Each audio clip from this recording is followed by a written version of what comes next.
ঘন বনের নিস্তব্ধতা চিরে হঠাৎ ভেসে আসে কুকুরের মতো বিকট ও তীক্ষ্ণ এক চিৎকার। প্রথমবার এই ডাক শুনলে যে কেউ চমকে উঠবেন। আপনি হয়তো ভাবছেন কোনো হিংস্র শিকারী কুকুর বন জুড়ে তাড়া করে বেড়াচ্ছে তার শিকারকে, কিন্তু না, আপনি ভুল ভাবছেন। এই কণ্ঠ কোনো কুকুরের নয়, এটি বনের গহীনে বাস করা এক অদ্ভুত ও রহস্যময় বাসিন্দার ডাক। প্রকৃতিবিদরা একে বলেন বনের প্রাকৃতিক অ্যালার্ম সিস্টেম বা বনের সাইরেন, আর আমাদের কাছে এটি পরিচিত বার্কিং ডিয়ার বা কাকর হরিণ নামে। তবে অনেক অঞ্চলে এটি মায়া হরিণ নামেও পরিচিত। প্রথম দর্শনে একে ৮-১০টা সাধারণ হরিণের মতোই মনে হতে পারে, ছোটোখাটো, লাজুক এবং নিরীহ। কিন্তু এই বাহ্যিক রূপের আড়ালেই লুকিয়ে আছে প্রকৃতির এক অদ্ভুত বিস্ময়। যে হরিণ ঘেউ ঘেউ করে ডাকে, যার মুখে লুকিয়ে থাকে ভ্যাম্পায়ারের মতো ক্ষুরধার রক্তচোষা দাঁত, আর যার জিন রহস্য বিজ্ঞানীদেরও তাক লাগিয়ে দেয়।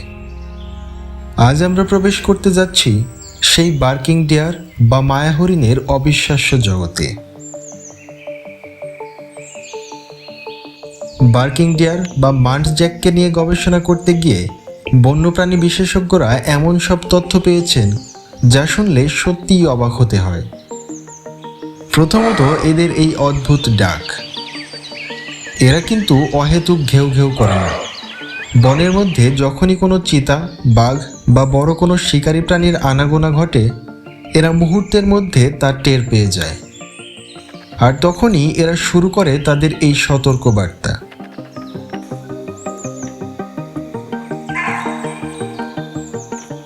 অবাক করা বিষয় হলো, বিপদ না কাটলে এরা একটানা ১ ঘন্টা পর্যন্ত একইভাবে ডেকে যেতে পারে। এদের এই এক ডাকে শুধু যে অন্য হরিণরা সতর্ক হয় তা নয়, বনের বানর, পাখি থেকে শুরু করে ছোট বড় সব প্রাণী বুঝে যায় আশেপাশে কোনো বিপদ লুকিয়ে আছে। দ্বিতীয় চমকপ্রদ তথ্যটি হলো এদের শারীরিক অস্ত্র। সাধারণত হরিণ বলতে আমরা বুঝি নিরীহ কোনো তৃণভোজী প্রাণী, যাদের প্রধান অস্ত্র তাদের মাথার শিং। কিন্তু পুরুষ বার্কিং ডিয়ারের ক্ষেত্রে হিসাবটা আলাদা। এদের ওপরের চোয়ালে কুকুরের মতো লম্বা, ধারালো ও বাঁকানো 2টি ক্যানাইন দাঁত থাকে, যা অনেকটা বাইরে বেরিয়ে আসে। দেখতে অবিকল ভ্যাম্পায়ারের দাঁতের মতো লাগলেও এরা কিন্তু মাংসাশী নয়। বনের মধ্যে অন্য পুরুষ হরিণের সাথে সীমানা দখলের লড়াইয়ে কিংবা শিকারী প্রাণীর হাত থেকে আত্মরক্ষায় এরা এই ধারালো দাঁতকে মরণাস্ত্র হিসেবে ব্যবহার করে। এদের আরও একটি অদ্ভুত বৈশিষ্ট্য হলো এদের অস্বাভাবিক লম্বা জিভ। একটি বার্কিং ডিয়ার তার লম্বা জিভ বের করে নিজের পুরো মুখ, চোখ, এমনকি কান পর্যন্ত নিখুঁতভাবে পরিষ্কার করতে পারে। এ যেন প্রকৃতির তৈরি এক নিজস্ব তোয়ালে। গাছের উঁচুতে থাকা কচি কচি পাতা টেনে ছিঁড়ে খাওয়ার কাজেও এরা এই অদ্ভুত জীব ব্যবহার করে। বিজ্ঞানীদের মতে এরা এই পৃথিবীর সবচেয়ে প্রাচীন হরিণ প্রজাতির একটি। আজ থেকে প্রায় 1.5 থেকে 3.5 কোটি বছর আগে মায়োসিন যুগে এরা প্রথম পৃথিবীতে আবির্ভূত হয়েছিল। অর্থাৎ ডাইনোসরদের বিলুপ্তির পর পৃথিবী যখন নতুন করে সাজছিল, তখন থেকেই এরা আমাদের এই গ্রহে টিকে রয়েছে।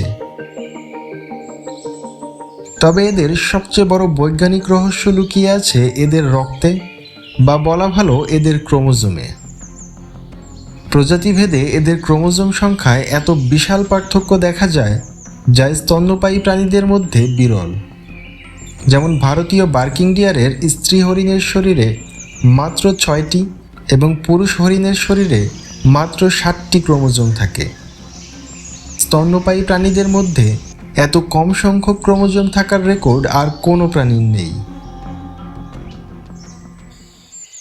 আসুন এবার নজর দেওয়া যাক এদের অনন্য শারীরিক গঠন ও সৌন্দর্যের দিকে। আকারের দিক থেকে বার্কিং ডিয়ার বেশ ছোটোখাটো ও আকর্ষণীয়।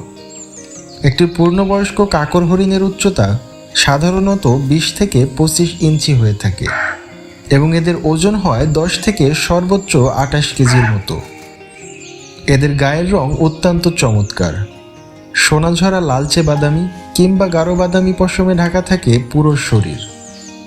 পেটের দিকটা কিছুটা হালকা বা সাদাটে। রোদের আলো যখন বনের পাতা গলিয়ে এদের গায়ে পড়ে, তখন এদের মসৃণ চামড়া যেন এক সোনালি আভায় জ্বলজ্বল করে ওঠে।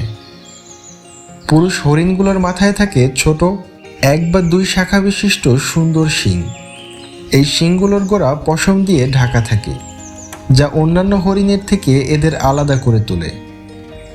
এদের মুখের গড়নেও রয়েছে এক অদ্ভুত বৈশিষ্ট্য। চোখের ঠিক নিচে এবং কপালে 2টি বিশেষ গ্রন্থি বা সেন্ট গ্ল্যান্ড থাকে। এরা যখন বনে চলাফেরা করে, তখন গাছের ডালপালা বা পাথরের সাথে মুখ ঘষে ঘষে এক ধরনের সুবাসিত তরল নিঃসৃত করে। এর মাধ্যমে এরা বনের বুকে নিজেদের সীমানা বা টেরিটরি চিহ্নিত করে রাখে। এদের চলাফেরা ও দৌড়ানোর ভঙ্গিও বেশ মনোমুগ্ধকর। ঘন ঝোপঝাড় বা বাঁশঝাড়ের ভেতর দিয়ে দ্রুত পালিয়ে যাওয়ার জন্য এরা মাথা নিচু করে শরীর সামান্য কুঁজো করে ক্যাঙ্গারুর মতো লাফিয়ে লাফিয়ে দৌড়ায়। এদের এই বিশেষ শারীরিক গড়নই এদের ঘন জঙ্গলের ভেতর দিয়ে বিদ্যুৎ বেগে ছুটে চলতে সাহায্য করে। অন্যান্য হরিণ যেখানে বিশাল দলে বা পালে একসাথে বসবাস করতে পছন্দ করে, বার্কিং ডিয়ার সেখানে সম্পূর্ণ ব্যতিক্রম। এরা অত্যন্ত লাজুক, শান্ত ও একাকী স্বভাবের। প্রজননকাল ছাড়া এরা সাধারণত একাকী জীবন কাটাতেই ভালোবাসে। ভোর এবং সন্ধ্যার আবছা আলোতেই এরা মূলত খাবারের সন্ধানে বের হয়। অদ্ভুত সুন্দর এবং বনের জন্য অত্যন্ত গুরুত্বপূর্ণ এই প্রাণীটির বর্তমান অবস্থা কেমন? বিশেষ করে আমাদের বাংলাদেশে এদের অস্তিত্ব কতটা নিরাপদ? দুঃখজনক হলেও সত্য, বাংলাদেশে বার্কিং ডিয়ার বা কাকর হরিণ আজ এক বিশাল অস্তিত্ব সংকটের মুখোমুখি। আন্তর্জাতিক প্রকৃতি সংরক্ষণ সংস্থা বা IUCN এর তথ্য অনুযায়ী বাংলাদেশে এই প্রাণীটি আজ মহাবিপন্ন। একসময় সমগ্র বাংলাদেশের পাহাড়ি ও ঘন বনাঞ্চলে এদের অগণিত সংখ্যায় দেখা যেত, কিন্তু সময়ের সাথে সাথে সেই চিত্র বদলে গেছে। বর্তমানে বাংলাদেশের কেবল সুনির্দিষ্ট কিছু সংরক্ষিত বনে এরা কোনো মতে টিকে আছে। পার্বত্য চট্টগ্রামের পাহাড়ি বন যেমন বান্দরবন, রাঙামাটি এবং খাগড়াছড়ির গহীন জঙ্গলে এখনও এদের দেখা মেলে। সুন্দরবনের বাংলাদেশ অংশে একসময় এদের বিচরণ থাকলেও বর্তমানে তা অত্যন্ত বিরল বললেই চলে। বার্কিং ডিয়ার শুধু বনের সুন্দর একটি প্রাণীই নয়, এরা বনের বাস্তুতন্ত্রের এক অপরিহার্য প্রসঙ্গ এবং প্রকৃতির প্রহরী। এদের সতর্কবার্তা বনের বহু প্রাণীকে বিপদের হাত থেকে বাঁচায়। আইন করে প্রজাতি বাঁচানো যায় না, এদের টিকিয়ে রাখতে প্রয়োজন বন উজাড় বন্ধ করা এবং বন্যপ্রাণী সংরক্ষণে কঠোর সচেতনতা। বনের এই দূরদর্শী প্রহরীদের রক্ষা করে আমাদের প্রাকৃতিক ঐতিহ্যকে টিকিয়ে রাখা এখন সময়ের দাবি।